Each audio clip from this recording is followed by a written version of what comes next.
사무엘하 14장 28절에서 33절 말씀 교독합니다.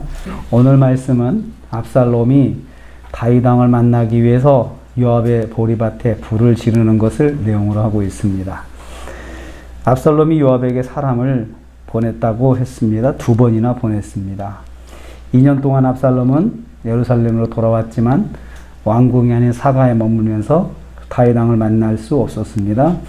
다윗 왕이 만나지 못하도록 아예 얼굴을 안 보려고 사가에만 머물러 있게 했고 자신은 왕궁에만 있었던 것입니다.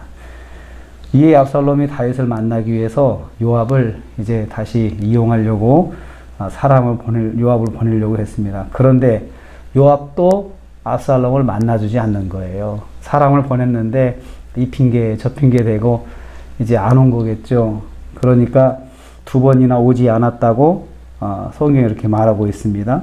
다시 보냈더니 또 오지 않았어요. 그러니까 압살롬이 이렇게 생각하기를 요압도 나를 피하고 아버지도 나를 안 만나려고 하고 아예 하니 2년 동안 있으면서 뭐라도 관심을 보이면서 다윗이 좀 마음을 써줬다면 그렇게까지 생각은 안 했을 거예요. 이 압살롬의 마음이 아버지를 만나고 싶은 간절함이 여기 담겨 있습니다.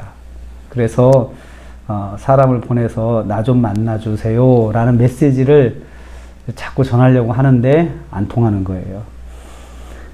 이걸 통해서 압살롬이 깨달은 게 있어요. 나는 기피 인물이구나.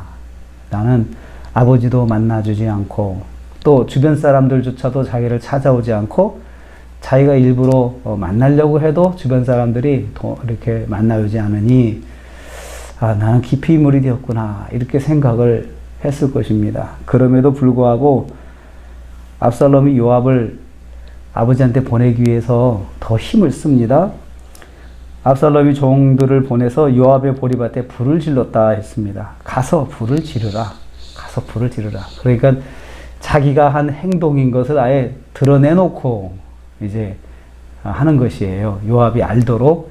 그리고 불을 지르면 예루살렘에서 이렇게 다윗의 성은 높은 곳에 있거든요. 그러니까 내려다보면은 불난 거 다 확인할 수 있고 사람들한테 물어보면 금방 알 수 있잖아요. 소문이 금방 또 도착할 수 있고 다윗도 알 수 있는데 그걸 통해서 다윗에게도 메시지를 보내는 거죠. 자기가 아버지를 만나고 싶어 한다는 것을 그렇게 하는데 요압이 가서 자기 밭에 불이 나니까 화가 난 거예요. 그래가지고 그렇게 피했던 요압이 당장에 쫓아온 것입니다. 왜 우리 밭에 불을 질렀냐고 화가 나가지고 쫓아온 거죠. 그러니까 압살롬이 거기에 대해서 사과하지 않고 당신이야말로 왜 내가 2번이나 보자고 그랬는데 왜 나를 피하냐 이렇게 이제 이런 식으로 말을 하는 것입니다. 너를 왕에게 보내려고 여기 오게 하려 했는데 왜 안 만나주냐 이거죠. 그러려면은 아버지한테 가서 좀 네가 말 좀 해줘라. 나를 여기까지 오게 하려고 오게 해놓고 안 만나주시려면 왜 여기까지 나를 오게 했냐 이거죠. 내가 도대체 여기 올 이유가 뭐냐. 차라리 거기 구슬에서 살았던 것이 더 나았겠다. 마음도 편하고 좋았겠다 하면서 나를 좀 만나주세요. 차라리 안 만나려면 내 죄를 물어서 나를 죽이세요. 그냥 이건 사는 게 아니고 죽는 것과 같습니다. 마음의 압박이 굉장히 심했던 것 같습니다. 그래서 그러면 왜 만나려고 하냐 이거죠. 압살롬은. 그래도 다윗이 아버지니까 자기를 좀 불러서 좀 따독거리고 그렇게 해주기를 바랬던 것 같아요. 자기 마음을 좀 알아주고 그러기를 바랬던 것 같습니다. 아버지 다윗 왕을 만나고자 하는 간절함이 담겨 있어요. 불을 지르는 것 자체가 이게 거기 그 메시지거든요. 아버지와 화해하고자 하는 압살롬의 간절한 마음이 여기 담겨 있어요. 참 어떻게 보면 이 말씀을 준비하면서 압살롬이 굉장히 마음에 그 아버지를 사모하고 있구나. 행동은 망나니 같은 짓을 했지만 마음속으로는 정말 아버지에 대한 간절함이 있구나. 이것을 깨닫게 됩니다. 그래서 33절 말씀에 드디어 압살롬이 다윗을 만나게 되었습니다. 요압이 다윗 왕에 나가서 이 사실을 전달하였어요. 왕자님이 왕을 뵙고자 합니다. 간절한 마음으로 뵙고자 하니까 좀 만나 주시기를 바랍니다. 만나 주시옵소서 이렇게 이야기를 했을 것입니다. 이보다도 먼저 요압의 밭에 압살롬에 의해서 불이 났다는 사실을 다윗은 알았을 거예요. 꼭 알았을 겁니다. 그러면 자기가 먼저 조치를 취해서 압살롬을 좀 불러와라.